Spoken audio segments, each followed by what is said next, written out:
찾아서 함께 봉독하도록 하겠습니다. 마태복음 25장 10절 말씀입니다. 그들이 사러 간 사이에 신랑이 오므로 준비하였던 자들은 함께 혼인잔치에 들어가고 문은 닫힌지라. 아멘. 21절입니다. 그 주인이 이르되 잘하였도다 착하고 충성된 종아, 네가 적은 일에 충성하였음에 내가 많은 것을 네게 맡기리니 네 주인의 즐거움에 참여할지어다 하고 40절입니다. 임금이 대답하여 이르시되 내가 진실로 너희에게 이르노니 너희가 여기 내 형제 중에 지극히 작은 자 하나에게 안 한 것이 곧 내게 한 것이니라. 아멘. 자, 40절 말씀 함께 봉독했습니다. 오늘 주님께서 이 말씀 제목을 복을 받을 세 가지 지혜라고 표현을 해 주셨습니다. 복이라고 하는 것은 하나님을 가까이 할 수 있는 은혜와 기회이며 주님의 영광과 소원을 위하여 형통케 되는 것이라고 여러분에게 다시 말씀을 드릴 수가 있는데요. 이 마태복음 25장이 세 가지 비유가 나오고 우리는 거의 한 달 내내 이 말씀 속에서 모든 지혜와 또 주님의 명령과 다시 깨닫는 은혜들을 우리가 입어왔습니다. 근데 이 마태복음 25장 세 가지 비유 안에서 다른 환상을 이렇게 보여주셔요. 묵상하는데 이 비유에 대해 어떤 환상, 저 비유에 대해 어떤 환상 이렇게 보여주시면서 전할 핵심이 무엇인지 또 우리가 생각해야 될 그 지혜가 무엇인가를 가르쳐 주시면서 오늘 이 말씀을 전하게 하셨습니다. 자, 제일 먼저 사랑은 깊고 진하게라고 했습니다. 주님을 향한 성도의 사랑이 진하고 깊게, 깊고 진하게 이걸 말하는 것입니다. 마태복음 22장 제일 먼저 나오는 1절부터 13절의 비유는 신랑과 혼인잔치가 목적어입니다. 거기서 말하는 건 물론 등에 등불을 피우고 기름을 준비하고 라는 것에 우리는 많은 생각을 갖습니다. 하지만 실제로 여기서 주는 교훈 그리고 나아가 성경 전체가 우리에게 주는 교훈은 신랑과 혼인잔치입니다. 즉 신랑이라 하면 예수님과 너희와의 사랑이라 이 말입니다. 사는 것 자체와 신앙이 부르심의 이유와 구원의 목적이 주님과의 사랑을 위해서다 이 말이에요. 그리고 혼인잔치집은 무엇을 말합니까? 천국에서 주님과 영광과 능력과 지혜로 영원히 하나 되어 사랑하는 영생을 가르쳐 말합니다. 그러므로 많은 교훈을 우리가 거기서 돌출해낼 수 있지만 환상을 어떻게 보여주시냐 이렇게 보여주셔요. 포도원을 주인이 종에게 맡깁니다. 참 넓고 푸르고 그리고 환하고 밝은 햇볕 밑에 언덕백이 쭉 펼쳐진 포도원이었습니다. 그 포도원을 맡기면서 주인이 그랬습니다. 포도를 따서 먹고 또 장사도 하고 너를 위하여 남겨라. 다만 내가 다시 왔을 때 너와 기뻐할 잔치를 위해서 포도주를 가장 좋은 것으로 좀 많이 장만을 해놔라 라고 부탁을 하고 갔어요. 그리고 자기 일을 맡기고 간 뒤에 주인이 그 종이 어떤 사랑과 충성을 했는지 기대하면서 돌아왔습니다. 없던 사이에 포도원은 아주 풍성했고 많은 소출을 봤어요. 진탕 먹고 마시고 뭐 팔고 누리고 살았어요. 근데 주인이 돌아왔을 때에 포도주를 한다는 것을. 그래서 어떻게 했냐? 급히 부랴부랴 발로 밟고 짓이겨서 포도즙을 만들고 저장하기 시작했습니다. 그렇게 하고 있는 것을 주인이 보았거니와 그 생 포도즙 내온 그 맛을 보고 대노를 하는 장면이었어요. 자, 이 내용하고 등과 기름을 준비하지 못한 그 처녀들이 신랑과 함께 혼인잔치에 들어가지 못한 비유하고 무엇일까요? 주님이 주신 포도원은 하나님의 은혜와 사랑으로 말미암은 여러분의 인생을 가르쳐 말합니다.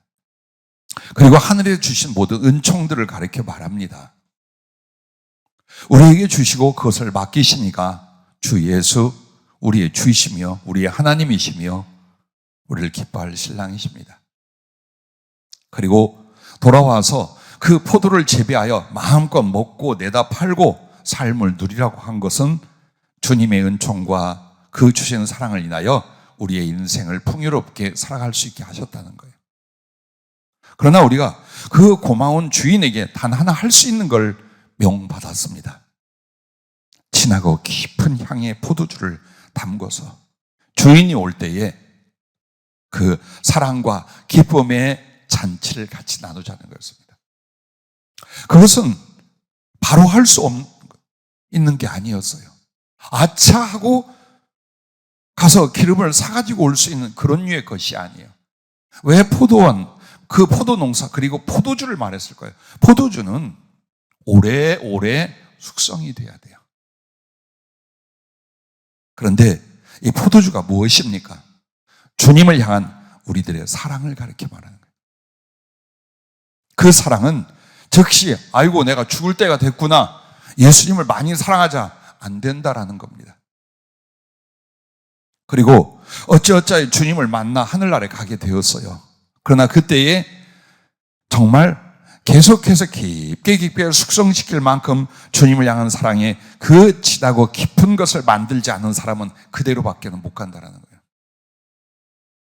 그리고 아예 주님을 향한 사랑의 포도주를 만들지 않은 사람은 하늘나라 절대로 신앙생활을 해도 못 간다. 그걸 이렇게 표현을 해 주셨어요. 그래서 우리는 이 신랑 일행과 신부의 친구들이 등과 기름을 준비해서 들어가느냐, 혼인잔치집에 못 들어가느냐, 이것에 목적이 있다 생각을 합니다. 즉 우리가 구원을 받느냐 못 받느냐, 하늘나라 가느냐 못 가느냐, 그러기 위해서 과연 그 등은 무엇이며 기름은 무엇이냐에 목적을 둡니다. 그것을 성령이 바꾸셨어요. 그걸 준비하여 들어가느냐 못 들어가느냐를 말한 것이 아니다. 사랑을 미리 10년과 삶에서 주 예수 그리스도를 향하여 만들었느냐, 그걸 말하는 거다. 그래서 이 내용의 본질과 핵심 무엇인가를 이렇게 보여주시면서 다시 가르치라고 말씀을 주셨어요. 그렇습니다. 왜 신랑 그리고 혼인잔치라는 단어 그리고 내용을 사용했을까요? 즉 주님과 나와의 사랑, 그것을 위해서 이 비유를 사용하신 것입니다. 그렇다면 여러분과 나의 사랑이라는 것, 특히 주님을 향한 사랑이라는 것은 여러분 두 가지입니다. 관심이며 장례를 준비하는 기다림입니다. 예수님에 대한 관심이 뭘까요? 우리는 관심이라는 단어를 오해할 수 있어요. 약간의 신경만 쓰면 관심이 있는 줄 알아요. 관심의 끝은요, 모든 마음이 그 사람을 향하게 되는 거예요. 그게 관심이에요. 즉 나의 마음이 예수님을 향하여 오로지 들여졌는데 그게 내가 살아온 세월 30년, 50년, 60년 동안 그리하였는가, 그걸 말하는 거예요. 오직 예수님을 1등으로, 예수님을 가장 좋아하고 사랑하고 그래서 당신을 사모하고 이 관심, 이 마음을 준비한 세월이 있는가, 이걸 그렇게 말하는 거예요. 그리고 장례를 준비하는 기다림, 예수님 만날 날 매일매일 그 생각을 합니다. 내가 호흡이 끝나는 순간 오늘이라도 난 주님 앞에 어떤 모습으로 나갈 수 있으며 주님은 내게 어떤 사랑으로 나를 데려가실까. 예전에 한번 주님 제 때 그런 말씀을 했어요. 사단이 세상에서 너를 가장 미워해서 가장 잔혹하고 악랄한 방법으로 너를 죽일 것이다. 그러나 두려워하지 마라. 네가 그 순교를 당할 즈음에 내가 너를 찾아와 데리고 갈 것이다. 나는 죽는 날까지 이 말씀을 잊지 못해요. 혹시라도 자초하여 혹은 어쩌다가 내게 그런 운명이나 고난이 온다 할지라도 그것이 주님을 위한 사랑이라면 감사할 일이요, 또 그것을 알아주시는 그 주님이 나의 사랑을 받아주신다는 것, 그보다 더 소중한 건 내 인생과 삶에 있을 수 없다라고 여깁니다. 오늘 그렇습니다. 그 기름을 미리 준비해야 되는 것처럼, 그 등불을 미리 준비해야 되는 것처럼 주님을 만날 때 가장 중요한 건 주님에 대한 사랑입니다. 그런데 그 사랑은 갑자기 안 된다. 나이 먹어서 안 된다. 내 인생 열심히 살고 난 끝에 주님 사랑해보자. 안 된다 그 말이에요. 사랑은 사랑을 깨닫고 받은 그날부터 포도주를 담그기 시작하는 거예요. 정성으로 가장 잘 농사지은 그 포도를 골라서 그것을 모든 사랑과 소망을 품고 포도주를 담그는 거예요. 그리고 1년, 12년, 17년, 30년 지났을 때에 정말 그 가격이 얼마나 높은지요. 그리고 그 향과 맛이란 비교할 수 없다라고 주장들이 말해요. 그처럼 주님에 대한 사랑이라는 건 똑같지 않아요. 얼마나 마음에 주님을 향하여 집중하여 당신을 사랑했는가. 그리고 주님을 만날 다음에 주님과 내가 사랑으로 연합하여 영원히 살아갈 그 하늘나라, 그걸 위한 기다림은 어땠냐 이 말이에요. 모든 것을 포기하고 뒤로 할 만큼 날마다 내 안에서 주님이 보고 싶고 주님과 함께한 그날, 그 나라를 향한 그 기다림과 그리움이 그 사랑의 포도주를 더 깊게 향기롭게 만드는 거예요. 여러분 절대로 잘못 가지 말아요. 신앙생활 잘못하지 말아요. 여러분과 내가 얻고 누리는 것으로 그 사랑 만드는 게 아니에요. 그리고 그렇게 변명하고 거짓말하지 말아요. 내가 이것으로 주님을 사랑하겠다. 아니요, 지금이에요. 그리고 물질이나 능력이 아니에요. 가슴이에요. 아무리 가난해도 병들어도 가슴은 얼마든지 주님을 향하여 더 깊고 진한 포도주처럼 만들 수 있어요. 오직 주님만을 사랑하고 사모하고 그리워하고 기다린 그걸 환경이 만들어주나요? 여러분의 봉사가 만들어주나요? 아니라 내가 만드는 거예요. 내가 그걸 저장하고 더 만들어가는 거예요. 주님 향한 깊고 진한 포도주 같은 사랑은요, 만약 여러분이 만들었지요, 담궜지요 그것을, 그러면 그 사랑을 인한 많은 수고를 감당하고도 또 시험과 유혹을 크게 당해도 그 사랑은 없어지지 않아요. 넘치고도 남아요. 그런데 시험을 당하거나 혹은 봉사나 헌신에 많은 걸 맡겨놔가지고 홀딱 꺾어지는 사람들은 뭐가 없었다는 거예요. 예수님을 향한 사랑의 깊이를, 진실한 것을 안 만들어 온 사람들이에요. 그래서 시험이 오거나 유혹이 오거나 혹은 더 사랑해보라는 수고를 맡길 때에 뒤집어지고 엎어지고 상처받고 회피하고 변명하고 이렇게 되는, 누구처럼요? 한 달란트 받은 종이나 기름을 준비 안 했던 처녀들처럼요. 그렇게 하는 거예요.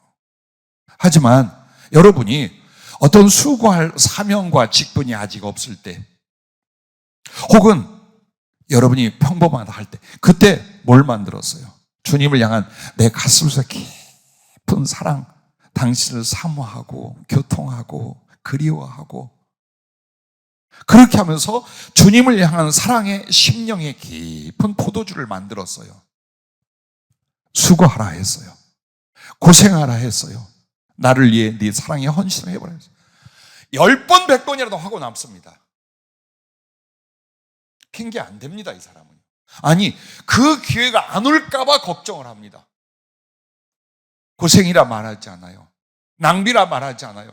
주님을 사랑할 수 있는 기회를 기뻐하게 돼요. 그게 여러분과 내 안에 정말 깊고 진한 포도주 같은 사랑의 깊이가 만들어져 있는 거예요. 여기에서 나와요. 인격 아니에요. 배움 아니에요. 만들어진 내 영혼 안에는 주님에 대한 사랑이에요. 자, 시험과 환란이 왔어요. 물질 때문에 시험이 오고 사람 때문에 환란이 오고 질병이나 내가 원하지 않는 어려움이 왔어요. 그때 예수고 뭐고 하나님이 살아계시다면 그럴 수 있어요. 그러나 이 사랑에 진하고 깊은 것을 만든 사람은 어떻게 할까요? 그 속에서 더 인내하고 참을 수 있는 사랑의 기회, 그리고 그리스도의 고난을 기억하며 가슴에 뜨거운 눈물 지는 사랑의 적용, 이쪽으로 가게 돼 있어요. 즉 그리스도의 사랑이 너무나 강하게 이 사람을 붙들고 주님을 향하는 자기의 사랑이 그 주님의 사랑과 연합이 되어 있어요. 그래서 수고의 때나 시험의 때나 주님을 향한 사랑이 넘치고도 남음이 있다. 절대 뒤돌아 넘어지거나 포기하거나 낙심하지 않게 된다. 그래서 여러분과 나의 삶과 신앙의 전체적인 가장 중요하고 가장 큰 능력의 에너지가 뭐냐? 예수님을 사랑하는 겁니다. 그걸 만들려고 하는 거예요.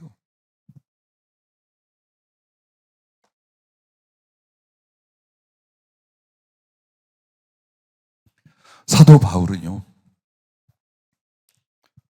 정말 사람을 죽이는 일을 자기 손으로 찌르진 않았지만 얼마나 죽는 자리에 많이 끌고 갔고 그 사람을 죽일까 말까 할 때에 가편투표를 한 사람이에요. 핍박자요, 포행자요, 어쩌면 살인자였어요. 그것도 죄인을, 악한 자를 그렇게 한 것이 아니라 예수 믿는 믿음의 사람들을 노골적으로 예수님을 핍박하고 반대한 자였어요.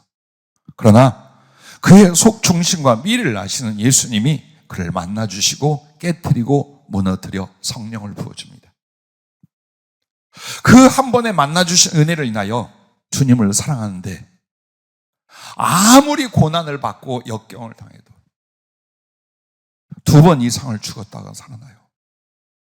매를 맞기를 수십 번을 몽둥이로 맞고 배에서 바다에서 사고 나서 물에 떠밀려 죽어가던 때가 또 있었고 강도들에게 같은 유대인들에게 말할 수 없는 고초와 고난을 당해요.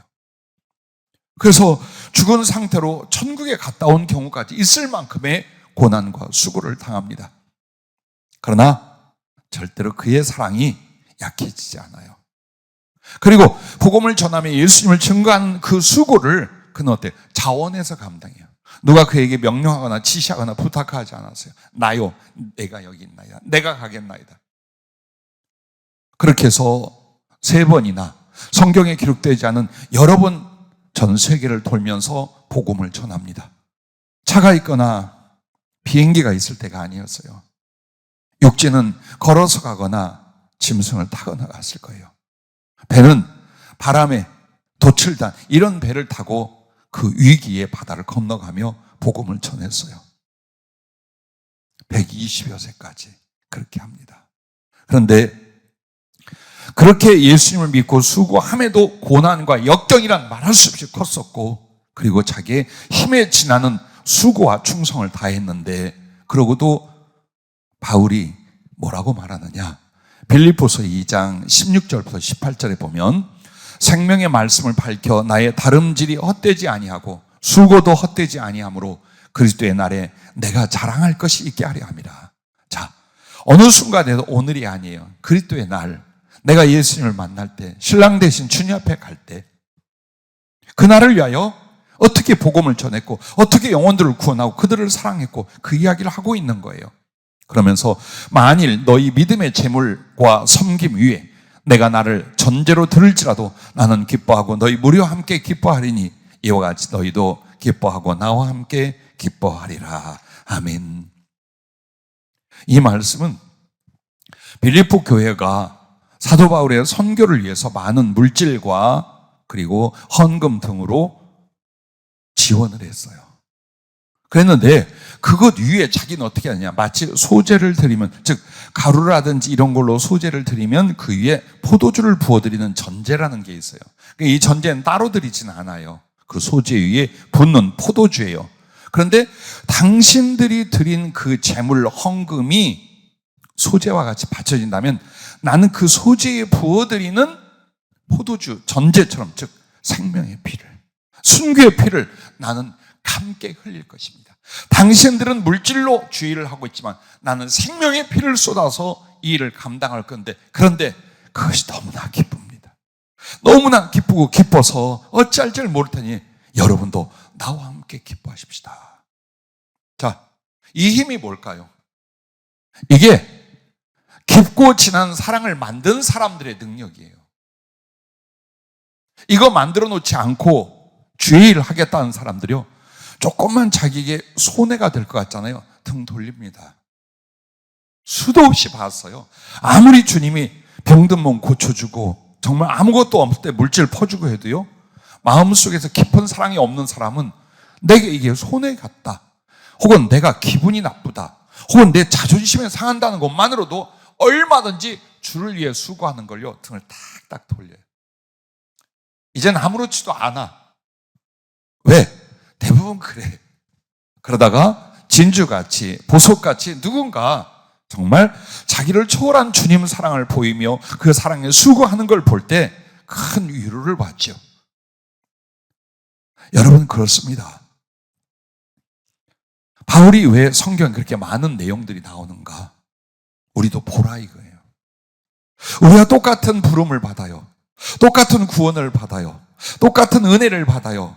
똑같은 사명을 받아요. 똑같은 기도응답을 받은 사람이에요. 그런데 그는 어쩌요? 그렇게 많은 고난과 수고를 기꺼이 감당하고도 이렇게 미친 사람처럼 예수님을 인하여 좋아 죽겠네, 그 사랑이 어쩔 줄 몰라. 이게 어떻게 된 걸까요? 그는 주님 만나면서 제일 많이 평생에 한 게 어느 봉사와 어느 수고와 어느 충성보다도 가슴속에 주님을 향한 사랑을 키워온 거예요. 그렇게 한 거예요. 만약 여러분이 주님의 길, 복음의 길을 간다 하셔도 명심들 하세요. 자기 가슴이 주님에 대한 사랑이 없지요. 위선자가 되거나 패배자가 됩니다. 어떤 유혹과 고난 앞에 벌렁 자빠집니다. 그렇게 많이 알던 성경도, 그렇게 많이 공부했던 신학의 과정도 여러분을 견디게 할 것 같지요? 그렇지 않아요. 참고 바라고 믿고 견디고 이게 하느님이요, 내 안에 만들어진 그가 부어주는 사랑, 그 사랑에 힘입어 내가 주를 향하여 만든 그 사랑, 그 사랑의 진함과 깊이가 여러분 속에 어떻게 있느냐, 이걸로 결정이 된다는 것을 잊지 마시기를 바랍니다. 그리고 이 포도원과 포도주에 대한 이야기를 통해 주님이 요한복음 2장 1절부터 3절 말씀에 사흘째 되는 날 갈릴리 가나에 혼례가 있어 예수의 어머니도 거기 계시고 예수와 그 제자들도 혼례의 청함을 받았더니 포도주가 떨어진지라 예수의 어머니가 예수에게 이르되 저들에게 포도주가 없다 하니, 이 말씀을 성령이 함께 적용해 주는 거예요.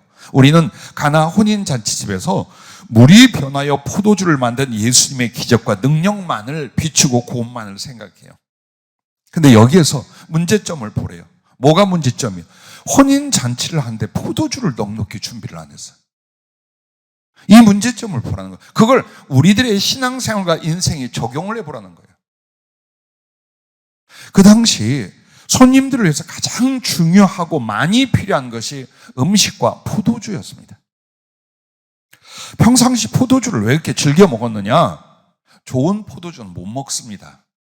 당시 이스라엘과 그 주변이 포도주를 마셨다라는 건 대부분 뭐냐면 맹물에다가 포도주를 이렇게 조금 떨어뜨린 희석한 음료예요. 정말 진하고 달고 향기로운 깊은 맛의 포도주는 잔치나 혹은 아주 고위직이나 이런 류에서 먹지 제대로 마셔본 적이 없어요. 그래서 아주 진하고 깊은 단맛 나는 포도주를 마시게 되면 정도 이상으로 이제 마시는 거예요. 그래서 이 연회를, 이 잔치를 주관하는 사람도 이 정도면 되겠지 했는데 사람이 더 왔거나 아니면 퍼마시는 양이 엄청났다 이 말이에요. 그런데 그 잔치의 축복과 흥이 이제 깨질 판이에요. 포도주가 없어. 아무것도 없어. 사람들은 더 오고 더 많은 시간, 더 많은 날들을 함께 하려고 하는데 그 잔치에 가장 기쁨과 영광을 주는 포도주가 없다 이 말이에요. 이걸 통해서 우리에게 주는 교훈이 뭔가를 생각해 보래요. 거기는 다행히 예수님이 기적을 행해 주셨어요. 그런데 만약에 여러분이 잔치를 주관하는 사람이요, 예수님을 위하여 평생을 준비한 잔치라고 생각합시다. 근데 거기에 포도주가 없어. 포도주가 다 떨어졌어. 이 말은 내가 예수님 앞에 영원한 신랑 신부로 사랑의 나라와 영생의 순간으로 가는데 내게 뭐가 없다라는 뜻이에요. 사랑의 기쁨도, 사랑의 소망도, 사랑의 설레임도, 사랑을 위한 목숨을 건도 없어. 이 잔치는 깨진다 이 말이에요. 주님에 대한 사랑이라는 그 말들과 내용은 깨지고 만다라는 거예요. 그걸 우리에게 엮어서 한번 봐봐라. 너희들 그 생각하느냐? 결혼식 잔치집에 포도주가 없다는 건 미리 준비하지 않았다는 거다. 우리가 예수님을 사랑으로 만나고 영원으로 들어갈 때에 미리 준비한 정말 진실하고 깊은 사랑이 우리의 영혼 속에, 삶 속에 고여 있는 걸로 주님 앞에 가야 된다. 그걸 다시 한번 말하는 거예요.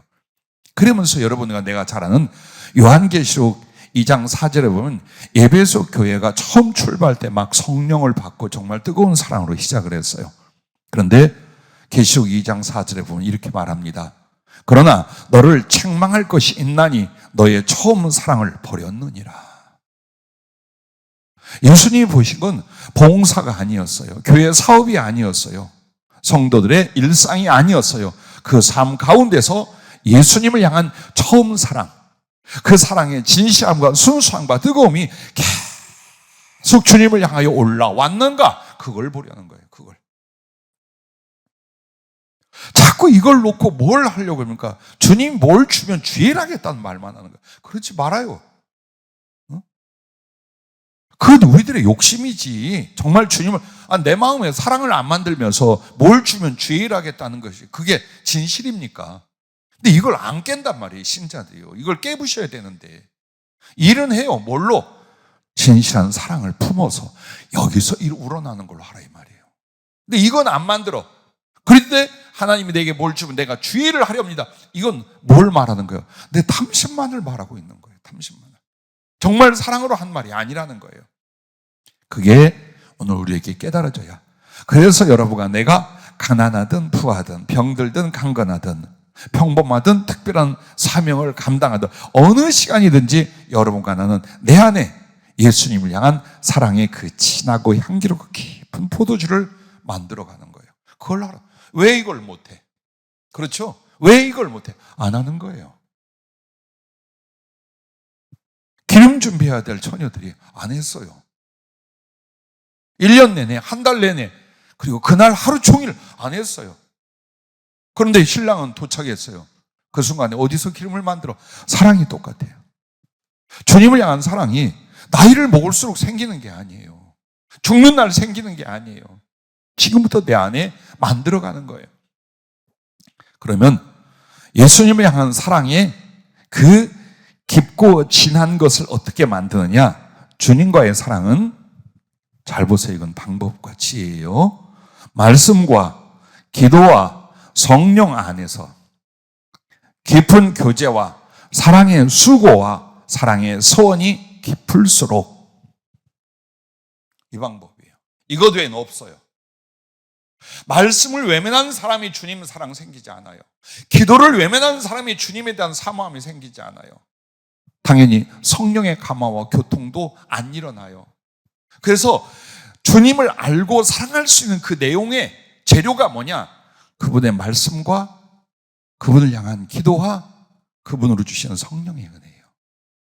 이 세 가지, 이 세 은혜 안에서 우리가 해야 될 게 뭐냐? 그걸 또 주님은 세 가지를 가르쳐 준 거예요. 제일 중요한 건 여러분과 나에게 깊은 교제가 있어야 돼요.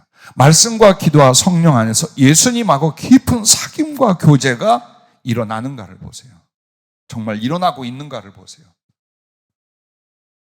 여러분이 사람하고 직접 만나 살을 부대끼며 마음과 대화와 삶을 통해 사랑하지 않고 부부가 되고 가족이 되고 부모와 자식이 됩니까? 안 되잖아요. 안 되잖아요. 그러면 여러분이 설교로 가끔씩 들은 예수님에 관한 그 기억이나 추리가 주님에 대한 사랑을 만드냐 이거예요. 안 만들잖아요. 못 만들잖아요. 기울어진 믿음일 뿐이지 이 가슴이 사랑이 일어나고 기쁨이 일어나고 당신을 그리워하고 당신을 알아가고 당신에게 홀딱 반하고 빠지고 이런 일 없잖아요. 그렇다면 우리가 무엇으로 예수님을 사랑한다는 걸 증명할 수 있을까요? 아니 내가 나를 알 수 있을까요? 없다 그 말이에요. 없어요. 마치 말씀과 기도와 성령은 이는 목사와 주의종들인 줄 알아요. 그렇지 않아요. 모든 하늘 부르신 그의 백성들에게 당신을 나타내고 당신을 계시하고 당신으로 인하여 부르시고 사랑할 수 있는 그 거룩한 재료가 말씀과 기도와 성령님이시다 이 말이에요. 그리고 줘서 누구에게나. 다만 그걸 가지고 주님과 깊은 사랑의 교제를 갖는 사람들이 있고 갖지 않는 사람들이 있을 뿐이라는 거예요. 왜? 삶이 바빠. 영적인 것에 관심이 없어. 자, 영적인 것에 관심이 없다는 건 예수님께 관심이 없다는 뜻이에요. 이게 얼마나 무서운 일이에요. 그런데 하루를 그렇게 살고 한 달을 그렇게 살더니 평생을 그렇게 살아. 그럼 예수님에도 사랑이 어디서 나오냐? 교제해보지 않은 분, 만나서 마음을 나눠본 적이 없어. 사랑을 받고 사랑을 드리는 삶의 실천이 없었어요. 근데 어디서 예수님을 사랑하냔 말이에요. 우리가 스스로의 착각이나 거짓말로 사는 거예요. 실제로 내 마음엔 그렇게 주님 사랑하지 않아. 이만큼 있어. 이거 아니라 이 말이에요. 그래서 여러분이 마음으로 기도하고 또 부르짖어 기도하고 예배드리고 이게 전부 다 뭐냐? 예수님과 교제를 나누고 있는 거예요. 그래서 교제는 내가 당신에게 말씀을 드리고 나의 마음을 드리는 거예요. 그러면 당신이 당신의 마음을 내게 주시고 당신의 말씀을 내게 주셔요. 그래서 인격과 인격이 영과 영이 존재와 존재가 서로 어때요? 사귀고 교통하고 연합되는 날마다 순간마다 이게 일어나느냐 이 말이에요. 이게 이건 신비한 일이 아니에요. 예수 믿는 사람 누구에게 주었어요. 다만 관심이 없어요.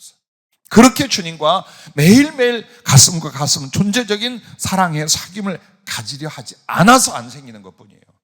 이제라도 여러분의 시간 중에 삶의 이유 중에 예수님과 기도로 말씀으로 예배로 사귀는 일을 전심전력해 보세요. 얼마나 획기적으로 달라지는 거예요. 엄청난 변화가 자기에 일어나요. 은혜 다른 게 아니에요. 성령 다르게 임하지 않아요. 바로 그 주님을 사모하는 나는요 평생에 기도를 했는데도 그런 게 별로 없어요. 그러니까 일방적으로 말만 하고 자기 필요한 것만 구하러 오지 말라 이 말이에요. 들으려 하고 알려 하고 느끼려 하고 나누려 하고 만나려 하고 그렇게 기도하는 거예요. 그냥 주님 상관없어. 못 느껴도 상관없어. 못 들어도 상관없어. 그냥 내가 뭐 필요한 것만 전부 다 말하면 돼. 이걸 평생의 기도라고 하고 왔어요. 그러니 가끔 감동도 받지만 내 마음에 사랑의 결실은 맺어지지 않더라 이 말이에요. 이걸 오늘 여러분과 내가 명심하라. 그래서 어떻게 해서라도 내가 마음을 준비해 봐봐요. 주님을 향한 생각과 마음과 감정을 준비해 봐봐요. 당신이 나에게 나타내고 느끼게 하고 교통하는 일이 얼마나 깊게 나타나는가. 그것만 해봐봐요. 응? 교회 오래 다니지 않은 사람도 이게 능히 체험되는 일이에요. 그걸 하셔야 돼요. 그래서 주님과의 이 깊은 교제가 첫 번째요. 그 다음에는 사랑의 수구로 가야 돼요. 자, 영적 체험을 하거나 마음속에서 예수님을 알고 그 구원의 기쁨을 알고 막 이제 이런 경험들을 해갈 수 있어요. 그런데 이게 얼마 지나가지 않으면 식상해요. 가끔 혼자 연기하는 것도 같고 혼자 착각하는 것도 같고 식상해져. 이유는 마음에서 누리는 걸로 끝나버린 거예요. 사랑은 마음에서 느끼는 걸로 끝나지 않아요. 행동으로 옮겨져요. 사람과의 사랑에도 수고로 들어가잖아요. 이제 예수님을 내 마음으로 사랑하게 되었으면 사랑하는 만큼 뭘 해야 돼요? 사랑의 수고가 따라야지요. 그래야 진짜지. 사랑의 수고는 안 하고 사랑만 내 마음에서 느끼려고 그래요. 그게 어리거나 위선이지 진짜 사랑이냐고요. 그래서 사랑의 고생, 사랑의 수고, 사랑의 봉사, 사랑의 헌신, 사랑의 충성을 내가 이제 그 사랑의 힘을 의지하여 나아가서 하는 거예요.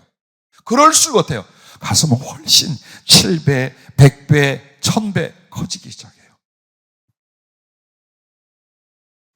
어제도 기도한데 주님이 나를 사랑하느냐 그러죠. 그래서 어린아이같이 이렇게 대답해요. 네, 주님을 사랑합니다. 사랑합니다. 사랑합니다. 사랑합니다. 돌아온 대답이요. 그렇다면 이제부터 행하라.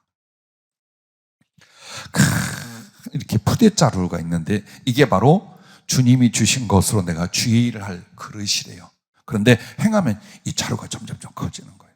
그러더니 툭 터져서 뭔가가 냇가가 되고 새강이 되고 강이 돼서 쫙 흘러가는 걸 보면서 사랑을 이룰 그릇은 사랑을 행함에서 나온다. 사랑을 행하지 않는 사람은 사랑에 대한 지식과 경험은 약간 있지만 사랑을 실천할 수 있는 그 그릇은 못 만든다 그러시는 거예요. 그렇습니다. 사랑은 가슴으로 이루고 삶으로 실천하기 시작하는 거예요.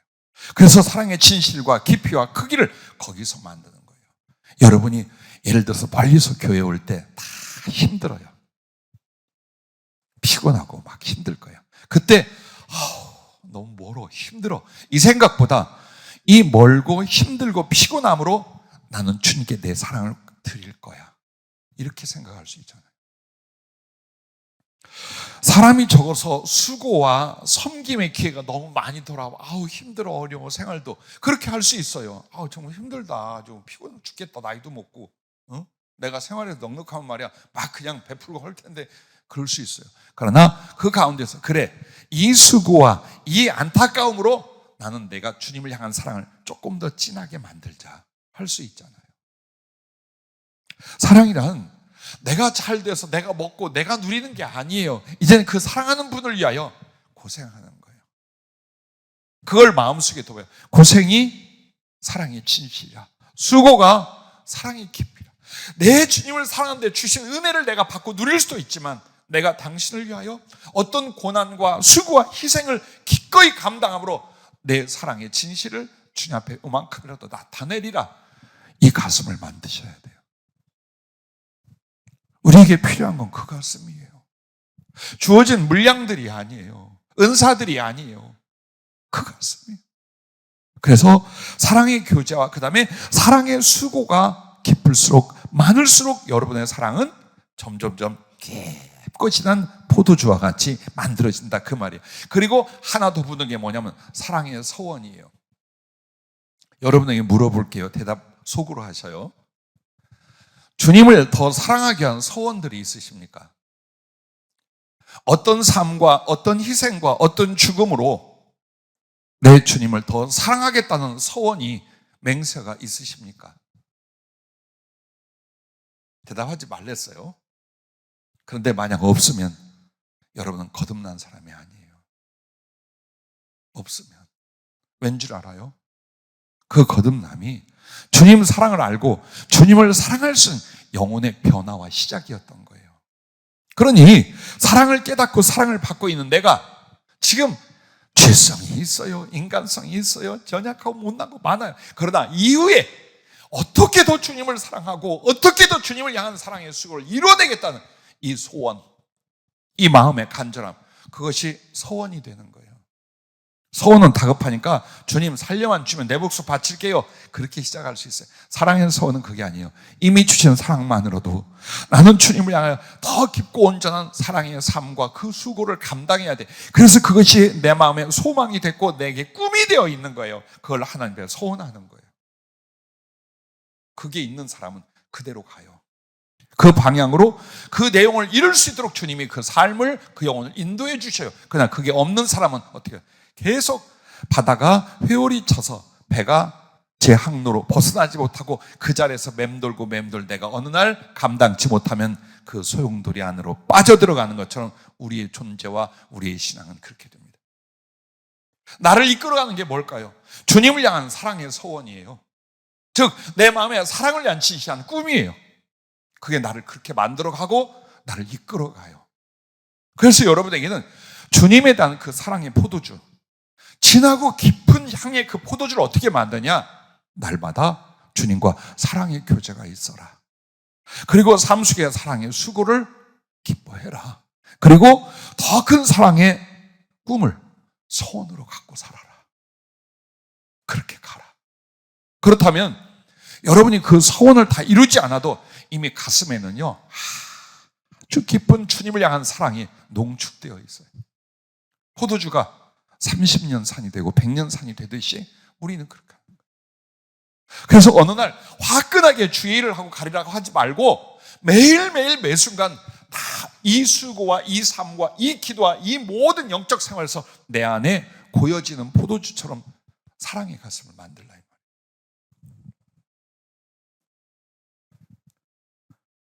주님께서 마태복음 26장 28절부터 이렇게 말씀하잖아요. 이것은 죄 사함을 얻게 하려고 많은 사람을 위하여 흘리는 바 나의 피, 곧 언약의 피니. 그러나 너희에게 이르노니 내가 포도나무에서 난 것을 이제부터 내 아버지의 나라에서 새 것으로 너희와 함께 마신 날까지 마시지 아니하리라 하시니라. 자, 예수님의 피가 포도주, 우리에게 주시는 사랑과 생명의 포도주라 그 말이에요. 그래서 주님이 먼저 이 땅에서 우리를 위하여 포도주가 되어주셨어요. 그러면 하늘에서 새 것으로 마실 때는 하늘에서 주님이 우리를 향한 사랑으로 준비한 것과 이 땅에서 하늘나라 갈 때까지 눈물과 땀과 피로써 만드는 내 사랑의 가슴을 사랑의 포도주로 가지고 가는 거예요. 그리고 둘이 나누는 거예요. 그게 이제 혼인잔치요, 첫날 밤이요, 영원한 사랑의 연합이 되는 거예요. 가지고 갈 예물이라는 건 가슴에 쌓았던 주님을 향한 사랑, 그 포도주를 가지고 가는 거예요. 그걸 위하여 주님은 마지막 십자가의 고난 앞에서 하늘에서 난 새 포도주를 함께 마실 때까지 라는 정말 의미심장하며 깊은 여운을 남긴 말씀을 하신 이유가 바로 너와 나의 사랑이 거기서 서로에게 연합되어 나누어지기를 원한다, 이 말씀임을 믿으시기 바랍니다. 자, 이것이 첫 번째 복을 받을 지혜요. 두 번째는 충성은 크고 넓게라고 하셨습니다.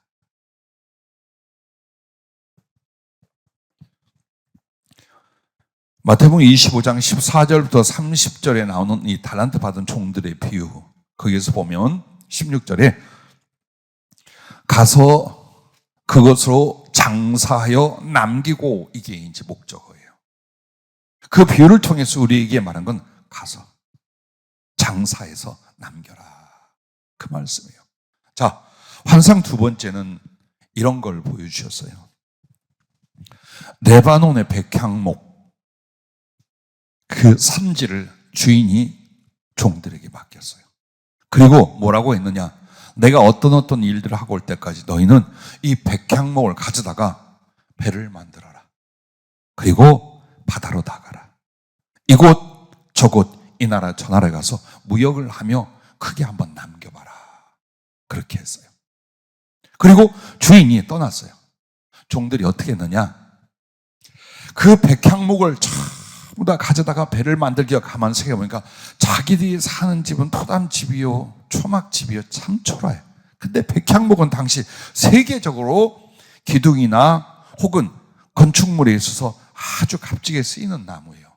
그래서 그걸로 자기들의 집과 삶의 터전을 전부 다 건축했어요. 그렇게 해서 누리고 폼내고 좋아할 때 주인이 돌아왔어요. 어찌하여 배를 만들어 무역을 해서 장사하여 남기라는데 너희는 너희 집을 지었느냐? 그 뒤 내용은 똑같은 내용이에요. 자, 백향목은요, 배를 만들기만 하는 게 아니에요. 내다 팔면 엄청나게 값비싼 것이었어요. 그래서 성을 세우거나 값비싼 건축물을 할 때는 레바논 백향목을 전부 다 바다로 수운을 해가거나 어떻게 해서 가져다가 지었어요. 심지어는 이집트까지. 어느 나라든지 그렇게 했던 거예요. 그래서 그 백향목을 줬다라는 건 배를 만드는 용도만이 아니에요. 얼마든지 무역을 할 수 있는 거예요. 근데 그들은 전부 다 자기 집 짓고 자기 생활할 수 있는 공간을 그걸로 다 만들었어요. 열심히 아주 즐겁게 만들었어요. 자, 무엇을 말하고 계시냐? 복음을 위한 충성은 자신의 삶을 넘어서 멀리 크게 전도, 선교해야만 한다라는 거예요. 즉, 하나님이 주신 것으로 나와 내 가족과 내 생활만을 위하여 사는 사람은 죽었다 깨도 복음 전파에 충성 못 이룬다는 뜻이에요. 내 생활이 먼저야. 내 행복이 먼저고 내 가족이 먼저야. 항상 여기에 매여 사는 사람은 아무리 하나님의 하늘의 신령함과 천만금을 줘도 계속 거기 자기 삶과 자기 삶의 필요로 살아요. 그래서 주님이 세웠던 기업들을 전부 다 쳐서 무너뜨렸던, 실제 내가 경험한 예들이 전부 다 그거예요. 못 넘어섭니다. 그래서 여러분과 내가 하나님 앞에 구원을 얻고 사명을 받았다 할 때 뭐예요? 내 삶을 넘어서야만 되는 거예요. 이게 가서예요. 가서. 여기서 앉아 뭉개고 너를 위해 살지 말고 가라 이거예요. 복음을 전할 때도 여러분이 가지 않으면 역사 안 일어나요. 아무리 오라 하고 기도해 보세요. 오나 가야 돼. 가라고 하셨어요. 어디로? 모든 민족에게로. 그리고 온 세상으로 가라 했어요. 몇 명 안 되는 그 제자들에게 뭐라고 말씀하셨어요? 조만간 성령님이 하실 것이다. 그 성령님 하시면 너희가 권능을 받을 거야. 그때 예루살렘뿐만이 아니다. 온 유대와 너희가 그토록 혐오하는 사마리아와 그리고 알지 못한 저 로마를 지나 스페인 전체 아프리카, 아시아 할 것 없이 땅 끝까지로 내 복음의 증인이 되라 하셨어요. 하나님의 일은 그저 내 영역 안에서 먹고 마시며 고고 조금 봉사하는 걸로는 절대로 실패하고 만다는 뜻이에요. 실패하고 만. 그래서 한 달란트 받은 종을 보세요. 18절 말씀에 이렇게 말합니다. 한 달란트 받은 자는 가서 땅을 파고 그 주인의 돈을 감추어 두었더니 시사하는 바가 많지요. 예수님이 우리에게 주신 생명, 많은 은사, 달란트, 기타 물질서부터 많은 것들을 주었어요. 그런데 그걸 어떻게 했어요? 주인을 위해서 가서 수고하고 충성하여 남기려고 안 하고 땅속에 가둬 딱 숨겨버렸어요. 그럼 이 땅이 뭘 말할까요? 도대체 육체와 세상을 가리켜 말하는 거예요. 하나님이 주신 것으로 나라는 육신의 삶과 세상적인 삶을 위하여 그걸 낭비했다는 뜻이에요. 그걸 가르쳐 말하는 거예요. 우리가 하나님 주신 달란트를 어떻게 땅속에 넣어놓을 수 있어요? 땅은 세상이고 육신적인 본능으로 사는 거예요. 그걸 위해서는 써, 하나님 주신 것들을. 그런데 자기의 주인 되신 예수 그리스도 하나님을 위해서는 수고하지 않고 복음을 위해서는 충성하지 않는 모습, 그게 한 달란트 받은 종이에요. 그럼 이 사람 왜 그랬을까요? 내 생활이 먼저였던 거예요. 내 가족이 먼저고 내가 사는 게 먼저야. 주일이나 복음 전하는 게 아니라 내가 사는 게 먼저. 이렇게 생각하는 모든 크리스찬이 전부 다 한 달란트 받은 종들처럼 하나님 주신 것 육신과 세상에다 다 갖다가 낭비해버리고 다 거기다 쏟아붓고 이제 죽는 거예요, 마지막에. 그걸 말하고 있는 거예요. 그러면 오늘 우리는 어떻게 살라고 부르셨고 우리를 구원하셨는가? 복음을 전하라 이 말이에요. 내게 주신 것들로 주님을 높이고 영혼들을 살리는 일을 위하여 애를 쓰고 수고하여 자신과 자기의 생활을 넘어서 보라는 거예요. 만약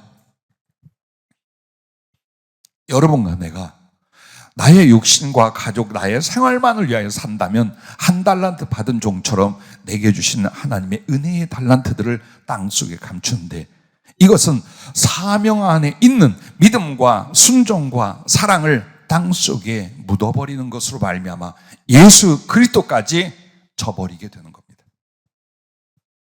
어느 날 주님이 누군가에 대하여 그 속에 사명을 내려놓는 걸 인하여 주님 버리시겠다고 그러더라고요. 수년 전에. 나는 그를 버리겠다. 주님, 너무 힘들고 어려워서 그가 복음 전할 사명을 내려놓은 건데 어째서 주님 저를 버리신다 하십니까? 왜? 교회 안 나오고도 구원받은 사람들이 있는데 비교하자면 그때 주님 그래요. 사명을 내려놓으면 나에 대한 사랑을 내려놓고, 나에 대한 사랑을 내려놓는다면 나를 저버리는 것이다. 사명을 저버린다면 나를 저버리는 것. 그래서 나도 그를 버릴 수밖에 없는 것이다. 그러면 사명이 무엇입니까? 복음을 전하여 그리스도를 높이고 영혼을 구원하는 일이에요. 이게 목사들의 사명이 아니라 모든 구원받을 하나님의 자녀들의 사명이에요. 그래서 여러분이 이렇게 넌지시 넘겨다보는 구경꾼으로 예수님을 바라보며 살래요? 아니면 그의 부르심 앞에 모든 걸 놓고 앞으로 나아간 제자들로 살래요? 이 결단이 우리 가운데 일어나야만 된다는 거예요. 비록 우리가 가진 게 없고 능력이 없어도요, 하나님의 일과 복음을 전하는 일에 대해서는 좁게 가져서는 안 돼요. 그럼 좁은 범위 안에서 간다는 뭘까? 결국 내 생활과 삶을 넘어서지 않은 범위 내에서 주의 일을 하고 하나님의 일을 하겠다는 뜻이에요. 근데 성경에서 예수님은 그렇게 말하지 않았어요. 무조건 가라는 거예요. 어디로? 예루살렘에 있어 유다 전 땅으로 가라. 그리고 나서 사마리아로 가라. 그리고 땅끝까지 가라. 가라라는 거예요, 전부 다. 그리고 말씀을 하셨어요. 너희가 복음을 전하러 갈 때에 전대도 없었고 신발도 하나뿐이고 옷도 한 벌뿐이었지. 모자란 것이더냐? 아니요, 없었나이다. 이렇게 만드시는 거예요. 이렇게 만들어주는 거예요. 멀리 가면 갈수록, 그게 수고하면 수고할수록 더 많은 것들로 하나님 채우고 기사와 표적을 일으키시는 하나님이에요. 그걸 믿고 꿈을 키워야 돼요. 아이고, 내 나이에 또 내 가족들을 생각하고 처지를 생각하면 그저 교회 봉사하고 주변에 대면 전도하고, 자, 이 꿈을 가진 사람은 그보다 훨씬 줄어요. 훨씬 줄어요. 자, 여러분이 오해할 수 있는 거지만 어느 요점을 들어 간증을 하나 하면, 교회를 처음 우리가 개척 천안에 세울 때에 정말 아무것도 없었어요. 1,000만 원 가지고 했어요. 그때 당시. 근데 그 1,000만 원이 500은 사택 보증금이고 500은 지하실 예배당 보증금이었어요. 이제 한 달 살기도 어려워요. 참 기적 같은 순간순간을 보내고, 제일 이제 필요한 게 교인들이 좀 늘어났어요. 20명, 30명, 40명이 모여요. 차가 너무나 필요해요. 근데 차를 생각했더니 차를 살 돈도 생각이 되고, 또 이걸 샀을 때 어떻게 유지를 하느냐가 머릿속에 복잡하게 임하는 거예요. 그때 누군가 기도하는 분이 내게 이런 얘기를 해요. 목사님이 염려로 말미암아 기도하시면 목사님의 상상한 것보다 훨씬 작은 것들밖에는 이루어지지 않을 거예요. 기도하다 뭘 봤어. 그 얘기를 하는 거예요. 그래서 그렇게 차량을 놓고 기도하는데, 헬리콥터가 큰 헬리콥터 타고 어마어마한 주시는 보다. 근데 거기에 끝에 뭐가 달냐면, 제일 차량 중에 작은 승합차 타마스 타우너 있죠. 거기에 달랑달랑 달려서 오는 거예요. 그리고 그걸 뚝 앞에 놓는 거예요. 왜? 네가 그렇게 생각하고 계산하고 염려한다면 너희 교회는 타우너나 타. 정말 그게 생겼어요. 교회 처음 차량이 뭐냐? 가스차요. 그 작은 7명 타면도 차가 이렇게 흔들려요. 그리고 버스나 트럭 옆으로 가잖아요. 막 이래요. 골목길밖에 사실 그렇게 다니면 안 돼요. 그걸 교회 차량으로 구입을 했어요. 누님이 좀 도와줬고, 그 다음에 유지비가 싸. 가스고 뭐 세금을 다 따져보니까, 자, 결국에는 그렇게 가는 거예요. 자, 만약에 좀 더 큰 차량을, 그래, 믿음으로 하자. 지금 복음 우리가 열심히 전하고 있고 매일 철야 기도하고 주님이 성도들 보내줬으니까 시로도 와야 되고 또 신방도 가야 되고, 그냥 넉넉한 차 타자. 안 됐을까요? 분명히 됐어요. 근데 하도 찌들린 살림의 개척교회 목사는 어떻게든지 줄여보려고 하는 거야. 그러니까 딱 돌아온 게 타우너였어요. 면접가 잘 탔어요. 제법 큰 교회에서 부흥회를 초청을 했어요. 그래가지고 다 그거 몰고 청년들 하고 한 8명 타고서 갔어요. 어디까지 갔냐? 목포까지 갔어요. 그 좁은 걸 타고 다 갔는데, 승용차에 여러 사람이 감정 양복 입고요, 쫙 일렬로 서서 기다리는 거예요. 이제 부흥 강사 목사님 온다니까 교회 집사님 장로님 할 것 없이 딱 인사하러 쫙 이제 줄쳐 있는 거예요. 거기에 조그만 타운가 삐착 내리더니 1명 나와, 2명 나와, 3명 나와. 뭔가 쳐다보고 있는 거야. 그 다음 마지막에 착 나왔어. 옆에 기타 가방 하나 딱 들고 인사하다가 서로 눈만 마주치니, 내가 김성광 목사. 아, 목사님 오셨으니까. 지난 시간들에 수없이 많은 일들이 있지만 지금도 그때 주신 교훈이 그거예요. 한계를 정해놓고 주의를 하려고 하죠. 요것 이하로 돼요. 넘어서서. 왜? 주의 일이야. 주님을 위해서야. 그런데 아까워, 어려워, 힘들어, 못해하죠. 그보다 더 작은 결과가 나와요. 우리가 왜 세계 선교를 못하느냐? 능력이 없다고 생각하는 거예요. 돈이 없다고 생각하는 거예요. 교회가 작다고 생각하는 거예요.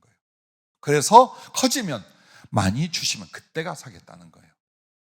그렇게 하기를 벌써 10년이 지났어요. 아니 20년이 지났어요. 주님이 이 말씀을 주신 이유가 뭐냐? 개인적으로 자기의 삶을 넘어서야 된다는 말도 때문에 교회적으로는 뭘 말하냐? 네 동네만 생각하고 있지 말란 뜻이에요. 세계로 나갈 생각을 하라는 거예요. 원래부터 복음 전도는 동시다발적으로 우리 안에 꿈을 갖고 실천하라고 주신 거예요. 그냥 옆에 집, 옆에 사람, 요 동네, 정촌리가 아니라 전 세계를 향하여 가야 된다는 거예요. 뭘 가지고? 한 벌 옷 가지고 지팡이 하나에 전대도 없이 가야 된다는 거예요. 그러면 그 제자들보다 우리는 훨씬 더 많은 걸 가졌잖아요. 훨씬 더 많은 걸 주셨잖아요. 근데 왜 믿음이 쪼그라져서 왜 두려워하고 있느냐 이 말이에요. 나부터 쪼그라진 이 믿음, 염려와 계산으로 날마다가 이거 자판 찍고 있는 이 믿음 가지고 절대로 큰 충성 이루지 못한다. 그 백향목 가지고 집 짓는 일 해라. 주님 하지 말라고 안 해요. 그러나 배부터 만들어라. 배 만들고 그리고 나 네 집도 지어라. 이 말이에요. 만약 집부터 지은 사람은 절대로 배 만들고 무역하러 못 가. 그러나 배부터 만든 사람은 자기 집도 짓고 나가서 무역도 할 수 있다라는 거예요. 복음 전파의 충성은 이렇게 하는 것이다. 그걸 주님이 핵심으로 우리에게 말씀을 주셨습니다. 정말 여러분과 내가 그래 죽을 목숨 지옥에 던져질 인생을 구원해 주셨고 또 주님의 모든 소원과 뜻은 저 영혼들을 살린 일이 있다. 내가 가장 예수님을 사랑하고 높이는 일도 복음을 전하는 것, 인간을 죽음과 절망, 지옥에 살리는 것도 복음을 전하는 것. 그렇게 믿는다면 나와 내 가족의 삶에서 넘어서야 됩니다. 이제 이웃에게로 저 멀리 있는 사람들에게 우리의 관심, 우리의 기도, 우리의 발걸음, 우리의 섬김과 수고가 일어나야만 된다. 그걸 말씀을 합니다. 그래서 여러분과 내가 정말 복음을 전하려고 마음을 다하고 목숨을 다하고 힘을 다하고 뜻을 다한다면 엄청난 역사 일어난대요. 어느 교회든지 어마어마하게 일어나. 그런데 대부분 어때요? 머리 쓰고 앉아 있답니다. 일단 이 주신 백향목으로 내 집부터 짓고 다 이루고 산답니다. 현대 교회들이. 그래서 전 세계 강력한 복음 전파와 성령의 역사가 안 일어난 이유가 자기 개인의 삶의 영역을 벗어나는 많은 사명자들이 없다라는 것. 그래서 우리 교회에 주신 이 말씀은요, 벗어나라는 거예요. 내가 사느냐 못 사느냐 문제가 아니고 또 나의 수고와 나의 능력의 영역이 여기다가 아니라 전 세계를 바라보고 꿈을 꾸고 수고하고 실천해 보라는 것입니다.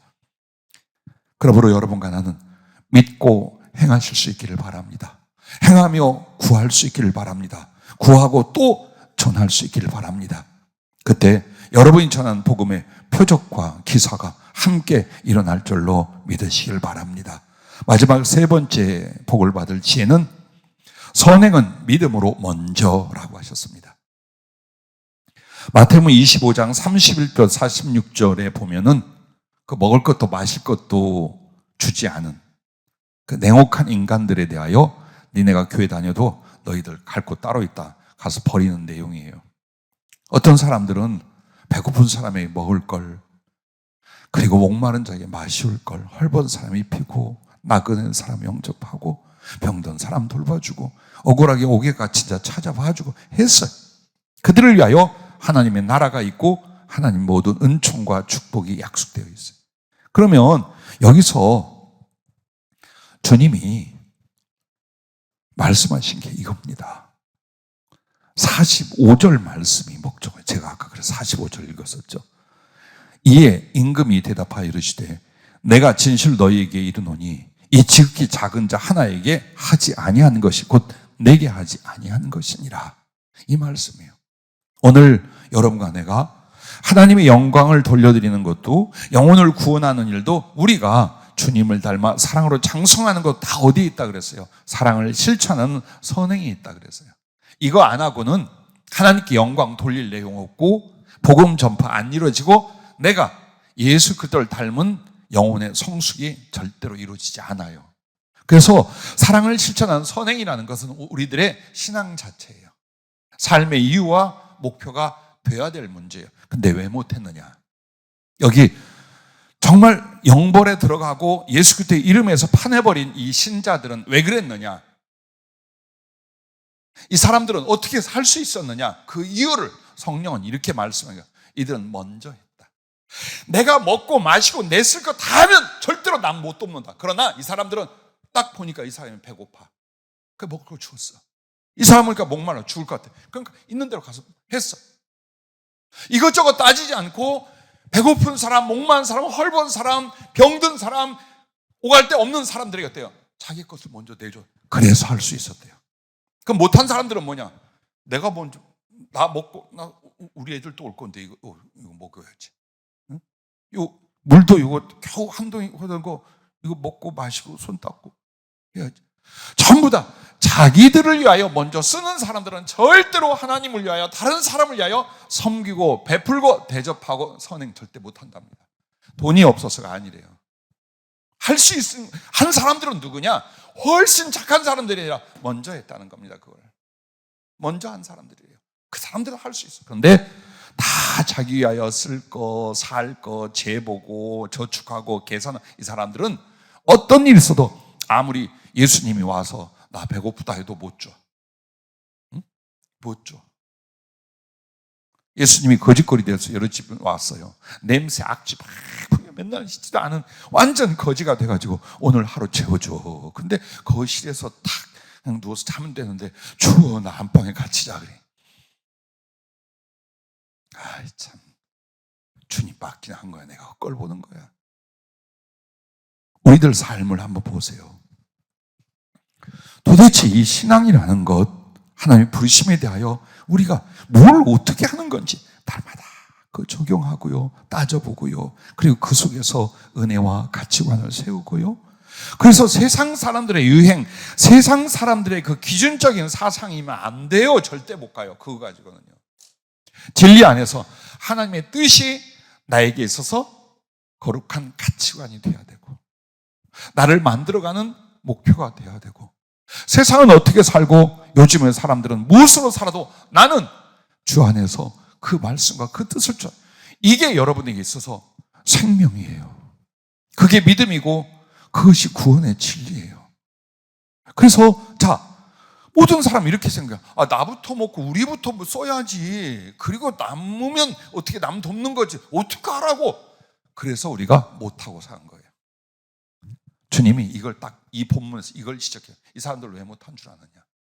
자기들이 먼저야. 자기들이 먼저 먹고 자기 가족이 먼저 써야 돼. 그러고 나면 남는 게 없어. 남는 게 없어. 모자라. 왜? 남는 걸로 재투자해야지. 조금 더 우리가 벌기 위하여, 다른 거 하기 위하여, 또 이거는 여행 경비로 써야지. 이건 혹시 어려움 겪을 때에 어디로 이사갈 비용으로 써야지. 전부 다 이렇게 하고 다른 사람을 위해서, 어려운 사람을 위해서, 혹은 전도다 주의 일을 위해서 못 쓴다라는 거예요. 그거는. 왜 안 바뀌는가 보십시오. 왜 우리가 성장하지 않는가 보십시오. 이보다 더 큰 지혜와 직접적인 성령의 지시가 어디 있겠습니까?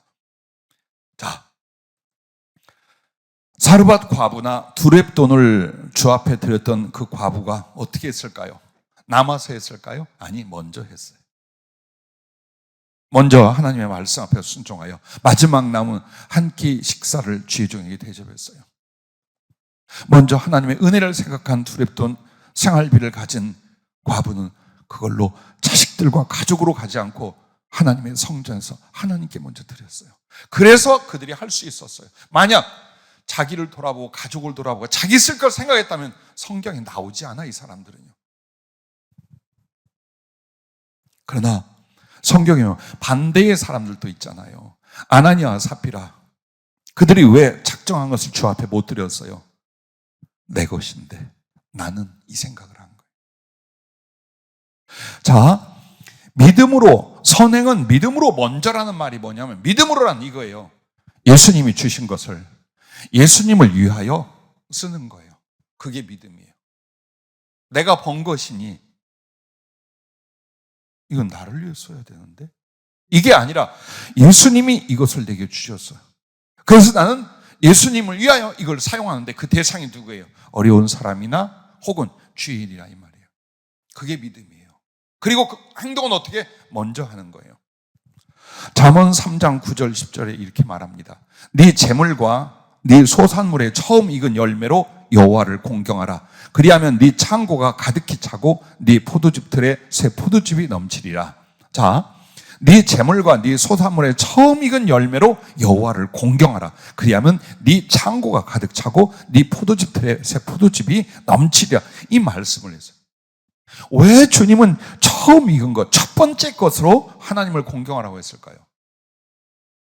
그래서 시골교회에서는요, 고추도 처음 딴 거 갖고 오고 호박도 처음, 그걸 말하는 게 아니에요. 하나님의 선한 일을 하려거든 제1번 먼저 우선의 순서로 해라 이 말이에요. 그걸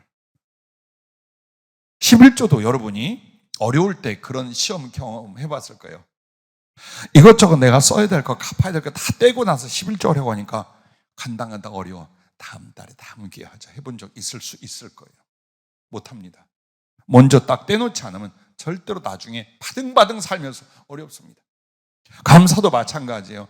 내가 쓸 거 다 쓰고 나서 절기가 왔네. 절기의 의미도 없어요. 내 형편이 문제지 이 절기에 하나님께 어떤 감사해야 될지 생각도 없어요. 어떻게 하면 미리 떼지 않으면 그래요.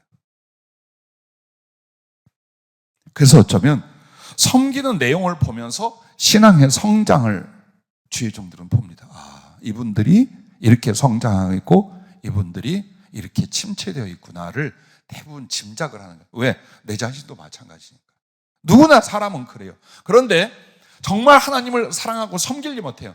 바로 그 유혹과 욕심에 빠지지 않게 하여 내게 소득이 있거나 내게 수입이 있거나 내게 계획이 있으면 제일 먼저 선한 일을 위하여 하나님의 뜻을 위하여 먼저 드리고 나누는 거예요. 하면 이 사람은 해. 하면서 점점 복을 받고 하나님의 놀라운 역사를 경험해 가는 거예요. 그런데 늘 갈등을 하는 거예요. 이걸 들고 벌벌벌 떼냐 마냐 이걸 드리냐 마냐 이러고 살아. 믿음이 어디서 나오면 사랑은 어디서 나오고 충성은 어디서 일어나겠어요. 그게 너무나 인간을 잘 아는 주님이 그래서 처음 것으로 먼저 번으로 선행도 해야 되고 하나님도 섬겨야 된다. 그래야만 너희가 즐겁게 능력 있게 잘할 수 있지만 자기 쓸 거, 자기 염려, 자기 위한 계획 다 세워놓고 그 다음에 선한 일을 하자, 주의 일을 하자 절대 못한다. 실패하는 이유가 여기에 있다. 그걸 말씀하고 계신 것입니다. 여러분과 내가 잘 아는 나사로, 거지가 죽어가는 그 나사로 그 집 앞에 부자는 실컷 먹고 쓰고 아주 향락을 누릴 때 둘인데 자기 집 대문 앞에 있는 병들어 죽어가고 굶어 죽어가는 나사로 안 돌봅니다. 이유가 뭐겠어요? 죄책감이 든다면 돌봤을까요? 안 들어.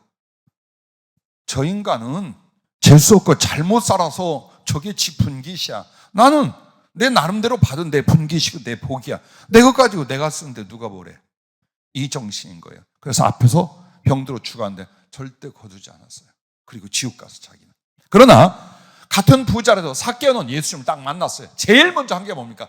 그렇게 악착같이 자기의 영혼, 자존심, 신앙 다 팔면서 모았던 그 물질로 어떻게 합니까? 가난한 사람들 위하여 절반, 억울한 사람들 위하여 나머지 다. 주님 지금 제가요 이렇게 할게요.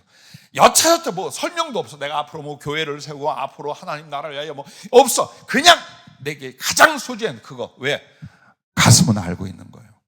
예수님이 얼마나 가난한 사람, 어려운 사람을 향하여 사랑과 긍휼을 갖고 있는가. 그러니까 바로 그냥 해버려요. 이틀 가지도 않고 몇 시간 가지도 않고 했어요. 그래서 삭개오는 할 수가 있었고 그 마음을 하나님이 축복하셔서 10배 100배로 그에게 더해줄 수 있었습니다. 오늘 우리들에게 참 가르치는 바와 기대하시는 바와 지적하는 것이 깊고 커요. 그래서 때로는 마음이 무거워요. 오늘도 여러분과 나는 주의 진리와 그 사랑 안에서 즐기고자 마음을 먹고 왔어요. 근데 항상 그래요. 우리의 부족함이나 우리의 변화를 주님이 지적해 줄 때는 무거운 게 사실이에요. 마음이 무거운 게. 그러나 여러분이 평안하고 기쁠 수 있는 건 뭡니까? 순종의 의지를 합하면 돼요. 그래, 오늘 예수님이 직접 우리 목사님을 통해 저렇게까지 일러주고 깨닫게 해준 그 말씀, 내가 그대로 살아보자, 작지만 실천해보자 라고 한다면 오늘 말씀과 오늘 기도가 정말 주님과 함께는 복되고 즐거운 시간이 될 줄로 믿습니다. 그러므로 부디 여러분과 내가 주님 앞에서 사는 시간 얼만큼 더 될지 모르지만 오늘 이 세 가지가 전부예요. 마태복음 25장이 왜 이렇게 귀한가? 이 세 가지가 시작과 과정과 끝이 모든 신앙서에 다 해요. 주님을 향한 사랑, 복음을 위한 충성, 형제와 이웃을 위한 긍휼과 자비. 자, 이게 다였어요. 그래서 계속 분해하고 지적하고 적용시키고 이것을 한 달 내내 하신 이유가 그래요. 단지 전도의 방법이나 전도하면 어떻게 복을 받고 이쪽으로 말씀을 안 하신 이유가 뭐냐? 총전도주의를 핑계로 우리가 변화되라는 거예요. 그것을 이유로 하여 우리의 의식과 신앙의 삶과 그 행위와 비전이 이제는 주님 뜻대로 바뀌어 보라는 거예요. 그렇다면 교회가 달라지고 개인 가정이 달라질 것이다. 내가 어떻게 너희와 함께하며 형통케 하며 복을 주고 들어 쓰실 것인가, 그걸 말씀하기 위하여 한 달 동안을 이 내용을 말씀해 주셨습니다. 혹시 더 나올지 모르지만 마태복음 25장은 오늘까지입니다. 기도하겠습니다.